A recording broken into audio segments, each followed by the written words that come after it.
Confronted the rude boomer at Walmart who berated an employee while still wearing his work uniform, and I can't wait to visit his boss tomorrow. I went into my local Walmart tonight for a quick grocery trip to pick up some stuff I was low on. Quick in and out trip, 15 minutes at most. Sad to say it didn't end up being a fast trip because when I arrived at checkout, I was stuck behind a boomer who wanted to cause a scene. The guy in front of me was with his wife, who were arguing loudly about God knows what. They had a substantial amount of stuff on the belt, including a few large bottles of various alcohols. When the boomer scanned his way back to the bottles of alcohol, he froze and began searching around for an associate, who I presume he wanted to come and scan his ID. The problem was that he didn't scan any of the bottles. He just locked up and stared directly at a girl who was busy at the monitor for the self-checkout registers the next aisle over. After about 30 to 45 seconds of not scanning anything, he loudly shouted "excuse me" in his most condescending tone, followed by "can you come and scan my fucking ID please?" His tactic worked, as the employee in question immediately whipped around and walked over. He was doing the typical arms crossed bullshit, looking like everything was a giant inconvenience, and I will note, homie still hadn't scanned a single bottle of alcohol yet. When this young woman was in speaking range, the boomer began to lay into her. It makes me real sick to see workers just standing around when they're on the clock doing nothing when people like me have schedules to keep. "Can you do your fucking job please and scan my ID? Excuse me?" She responded. "You fucking heard me. Get off your goddamn phone and scan my card so I can get the hell out of here." Now, I would like to note a few things about this interaction up to this point. First, this individual was still in a work outfit. A mechanic's onesie for a local mom and pop tier E company that I won't name here, but one in which I know the owner pretty well. He's a family friend.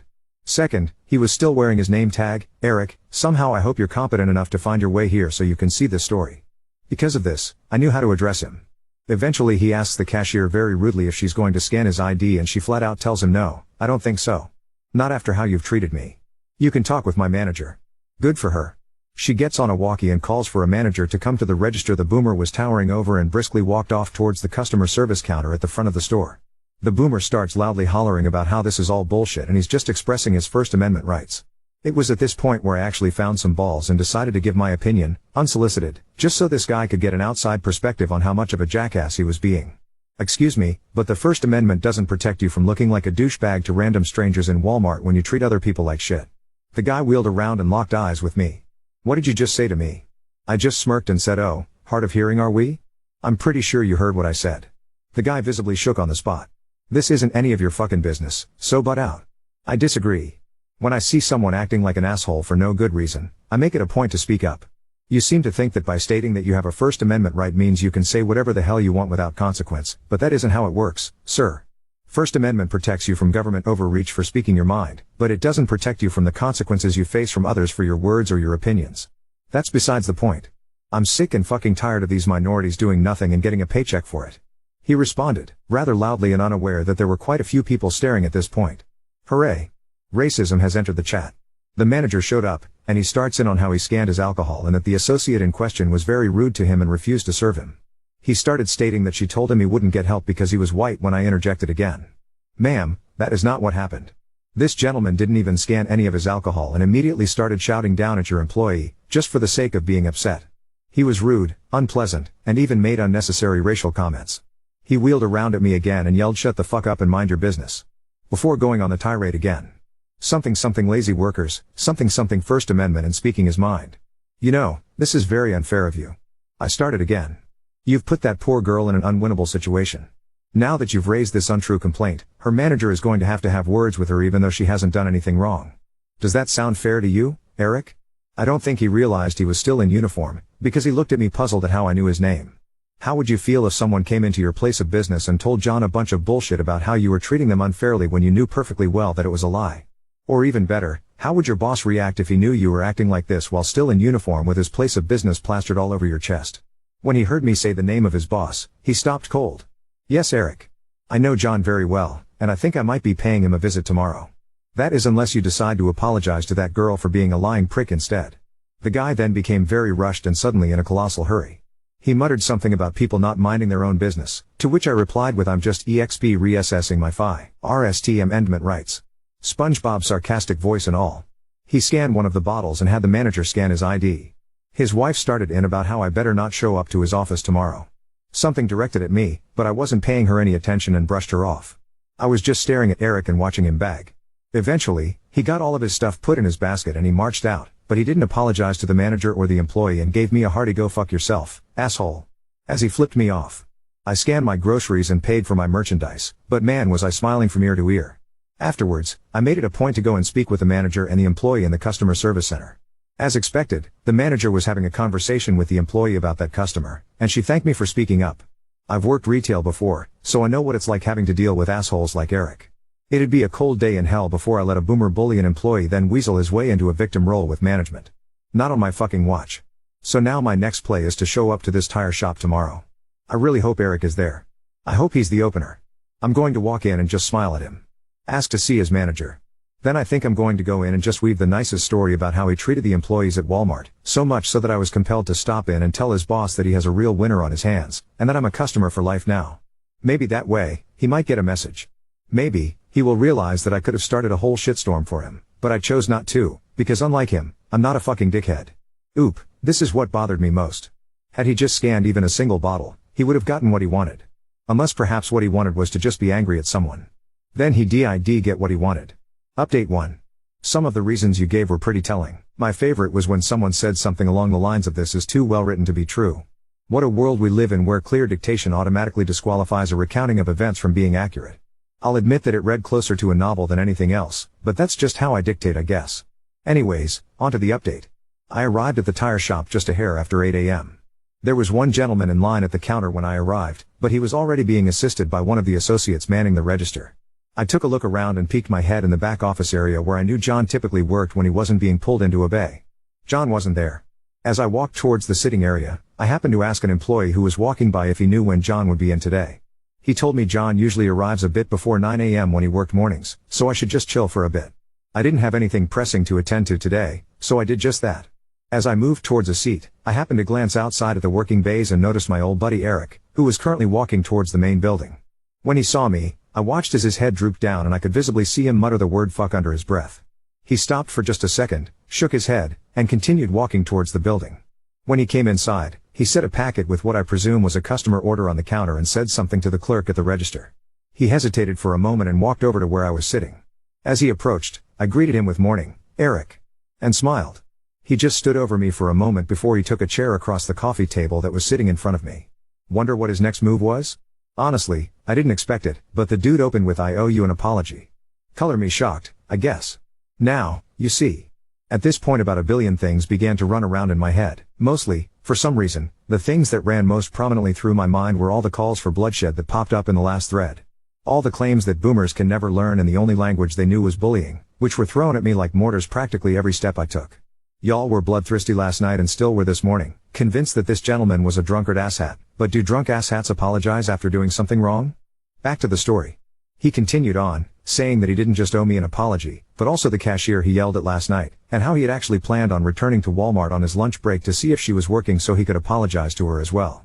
In his words, I've been dealing with a lot of personal shit in my life recently, including the loss of a loved one, and I took that out on y'all last night and it wasn't right. Right about this time is when I noticed that John had arrived. He walked in through the door behind where Eric and I were sitting and walked straight into the back area I checked before. We will get to that later. Guys, I honestly had no idea what to do. On one hand, yes, this dude was a raging douchebag to that girl last night, but this felt genuine. I mentioned several times in the first thread that I didn't want to react hastily, and this is exactly why. Had I gone in there and thrown a colossal fit and started a shitstorm, I don't know if this would have ended the same. Anyways, I don't wish to grandstand things further. The guy apologized, I stood up and shook his hand, and I simply told him be good to people for no reason, man. Kindness is free and isn't a sign of weakness. We chatted a bit and had a bit of a revelation that Eric and I have a distant connection neither of us really knew about. I won't disclose what or how we knew each other for personal reasons. Then John came out of the back office. He recognized me and gave me a hug. Asked what as in for. I basically told him that I ran into Eric at the store last night and wanted to check in on him and get an update on an issue he was having there. That's when John said, "Yeah, Eric, I need to talk to you about that. I had a lady call me about something that happened at Walmart you were involved in." Oh shit. I'm guessing either the manager or the cashier called John after what happened last night. I guess the ball isn't in my court any longer. Eric gave a deep sigh and basically told John I was a shithead to a cashier last night because I was in a hurry. I wasn't thinking and it wasn't right. I'm gonna make it right at lunchtime. I hope she's working today. John then said something I didn't catch and him and Eric walked into the back room. That's it. End of story. I took a scrap from a notebook, jotted down my proof and snapped a photo, then jumped in my car and left. I do apologize if this left anyone feeling unfulfilled. I certainly hope that this brings you guys whatever closure you were looking for. I'm certain some of you aren't going to be happy with how this turned out, given how many pitchforks I saw last night. But after all this, all I can say is to not be so hasty when jumping to conclusions. People are people, y'all. You can't really be sure what someone is going through before you jump to judgment. Some folks don't know how to ask for forgiveness or don't know how to take responsibility for their actions, but some folks can. I'm glad this resolved itself the way it did. John knows what happened and knows that it happened with his business on full display, so he can now choose how he reacts with that information.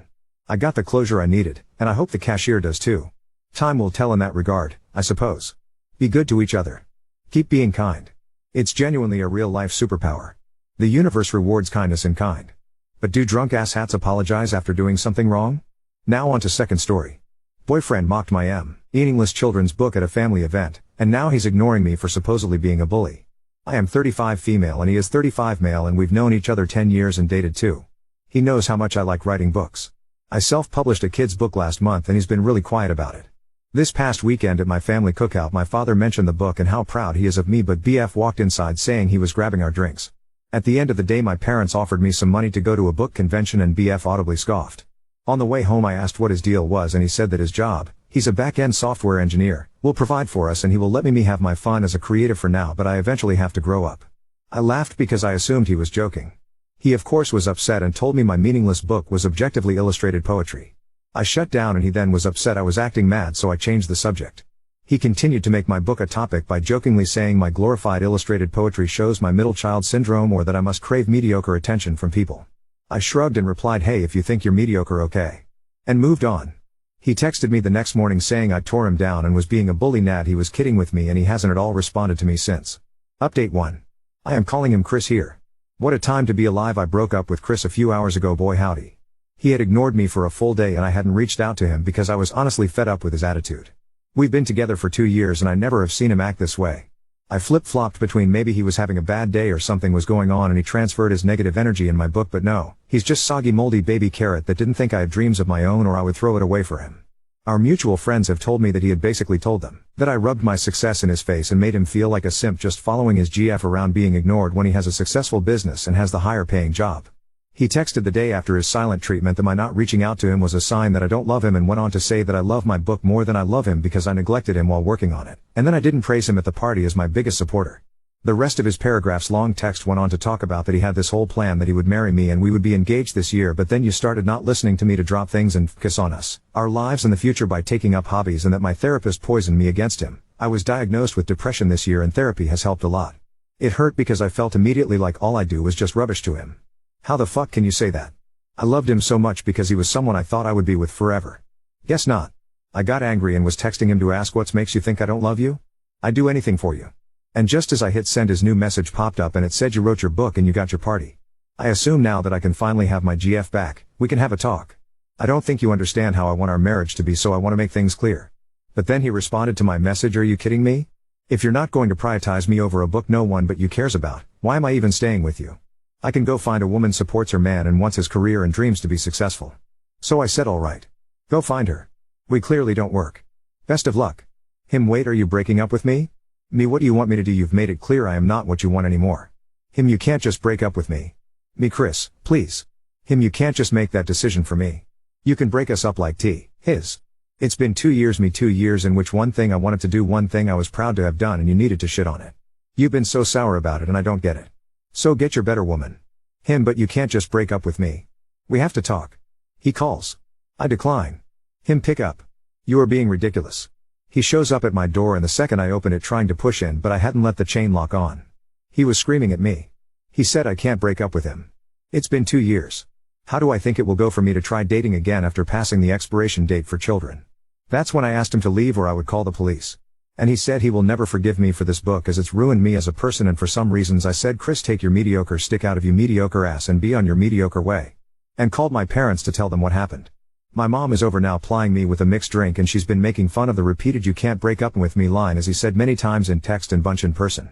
She said she was proud because I am usually quite passive and she didn't like him bulldozing over me, and when I asked her what she meant she brought up a lot of things I never really thought about. Chris would shoot me down a lot and I honestly thought I was compromising for our relationship, but it seemed to some that I was just letting him speak for me a lot. 2 years. It feels like a blip in a lifetime at the same time. It's hitting me that it's over and my mom is staying over with me. But I have many WTFs to deal with, just not tonight. Edit/small update, holy hell this blew up. I am usually a Reddit lurker on anonymous mode, so I was overwhelmed in the best way to see all this live and support. It made me cry. Good years, I promise. I cried most of my bitter ones a bit last night on my mom's shoulder. She was right, I don't miss him but the version of him I thought he was. And so I choose to look forward. Mom and I stayed up and read comments together. She's not a Reddit gal but loved all your messages and says she's happy to be the Reddit mom. Lol, mom made breakfast this morning and we were eating when there was knock at the door. My mom held a hand up to halt me and got up herself to go to the door and ask who it was. Then I heard her say, you have 15 seconds to leave or you're going to be made to leave. I got up to see mom shouting though the still locked door peeking through my peephole. There was someone on the other side talking back to her but she just kept steadily counting down. By the time she got to 6, she had put her shoes on and was holding my broom. I'm not stupid, I knew it was him even then, but then my phone went off and I didn't reply. It was him again. He left flowers and an apology card, along with a stuffed owl bear. Mom asked me if I wanted to read the card and I said I did. It basically was a long-winded apology admitting he was being an ass but work has him stressed and he underappreciated in general and it all came out in a nasty way. He's so sorry. He should have given me space and respected me more and he will never do it again. He didn't sleep last night feeling so much regret over what he did and will do better. To please call. That he misses me and Mets not throw away 2 good years of foundation away over a stupid fight. I handed it to my mother who read it, snorting and chuckling yeah I bet to herself, and then stood up and went to the kitchen returning with a trash bag and my cell phone. What's the play, coach? She asked, and just to freak her out I took the phone and pretend to call the pizza shop. Yes, Domino's. We need a pizza. Yes, I'm breaking up with my ex and we need to toss his shit out. All that to say it's now evening. The sun is lower and my neighbors are watching my house as I am in my parents' pool in their backyard drinking margaritas with my sister and brother. Mom tells the story to all of them, over and over. I had texted him. Chris, we are done. All of the things you left at my place are in garbage bags on the porch. The neighbors have their camera pointed at the house, so please just take your stuff and go. Don't knock. I am not in. If it's all there on Monday, it goes with the rest of the garbage to the curb. He replied asking if not home, where was I, but I won't be giving energy to this. I will spend the weekend with my family and I feel so lucky to have them. I've decided that I will go for another book. Photos asking for links to this book already out, sorry, but when mom and I read the comments she said don't you dare put your name out there. They all seem lovely, but you don't know what others will do and I feel like if I did, it would be like opening the door to Chris like I did last night. You were right, that was dangerous. But if you are looking to do something nice, I would be absolutely overjoyed if you did one or both of 2 things. 1, love yourself and truly know you deserve love and nothing less, and 2, buy books from a locally owned bookstore / buy art from the artist / commission an art pace, etc. The art world is wonderful but also a struggle and many aren't as lucky as I am to have a strong support system. So support yourself and your local artist. Thank you all. Another edit, sorry there were a lot of same questions in the comments. 1. Yes, we were an interracial couple, I am black / indigenous / Middle Eastern. And he is Irish and French decent. 2. No, I do not want children. The moment I am eligible I will be getting that baby store shut down medically. I would adopt possibly someday but I would not and should not be pregnant. 3. Chris and I were friends before we started dating so I thought I knew him and his family well. 4. Mom has always been cordial with him even if she didn't care for him. She did the whole mama thing of hugging him, feeding him, etc. 5. Yes, mom will adopt you, she says she sends her heart to you in every hug, you deserve and more. 6. Dad didn't come over because, and I quote, you wouldn't have wanted me in a space that boy would also be in given what happened, so he stayed the course of his trip he was on. 7. I intend to be an author whether it be full-time or part-time. Oddly enough my book sales are skyrocketing a lot online. Oop, Lamau, that was honestly kind of the vibe. I was so upset and called my parents because I tell them everything. My mom was just like lock the doors and I will be there in 20 minutes and showed up with vodka and let me cry, but then I caught her smiling and was like WTF mom, and she admitted she was proud of me for dumping him. And glad she didn't have to go to jail because if I stayed with him after all that she would have to commit crimes. Lol. Oop, you know that if she doesn't like your partner, you really need to question that relationship. She's being so freaking smug after she reminded me that once she did speak up to me once I got mad at her. She's quoting a line from that animated Jackie Chan show Never Question Unclear at me. Lamau. Oop, it's weird because he never hinted that I can recall that he was ever like this. We've got years of history, and I remember him being interested in things I liked and wanted to get involved in. Then my mom reminded me of my painting. I'm not a painter. Mom is. And a charity held a gallery event and the theme was something basic and I was visiting mom that week, and when I'm at hers and she's painting I sit with her and drink and we chat. But that day I was in a mood, so mom struck up an easel next to hers and patted the seat and we painted side by side. She loved my pace and had it submitted for the gallery event. It was a huge event and mom had a separate exhibit space, but my little basic painting was up an entryway with a handful of others and mom pointed it out to Chris and he said it was good and we moved on, but at the end of the night mom followed us out and suggested Chris and I might want to take a photo of us next to my painting. He said no, so mom took a photo of me for me and shared it with herself. Chris asked me not to post the photo, saying it was a cry for attention and looked desperate and I was taking away from mom's shine, so when my mom posted it he was mad at me. Why did I give my mom the photo? Why did she post it? But he suspiciously shared a photo mom took of him at the same gallery, even shaking hands with a businessman we ran into, stating how proud she was of his work. The more I talk with my mom even now, the more she seemed to pick up on things. I feel bad, but when I asked why she never said anything before, she said she had, but I had gotten angry at her. I can't even remember why.